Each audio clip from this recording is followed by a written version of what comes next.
අතීත ලංකාවේ පැවති අප රටට ගැලපෙන සංස්කෘතික හා සමාජීය ලක්ෂණ විදේශ ආක්‍රමණවලින් පසු අපට ටිකෙන් ටික නැති විය. පරිසරය ආරක්ෂා කරමින් එසේම සියලු සතුන්ගේ යහපතද සලසමින් එදා පැවති ක්‍රමය සියලු ලෝකවාසීන්ට යහපතක් විය. සැබවින්ම ලංකාවේ යනු දිව්‍ය ලෝකයක් බඳු අසීමිත සම්පත් ප්‍රමාණයක් ඉතා කුඩා ප්‍රදේශයක පවතින වාසනාවන්ත පොහොසත් දූපතකි. මෙය පාරාදීසයක් බඳුය. මෙහි තව දුරටත් වෙනස් කරන්නට දියුණු කිරීමට දෙයක් නොමැත.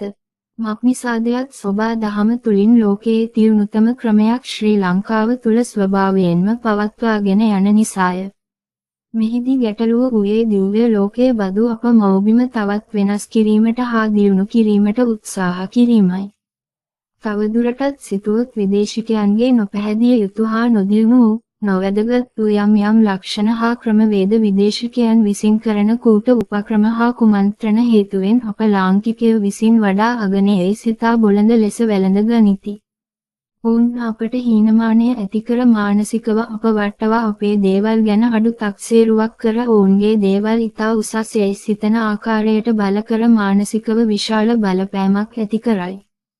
උදාහරණයක් ලෙස වැසිකිලි යෑම සම්බන්ධයෙන් ඔබ සිතන්න.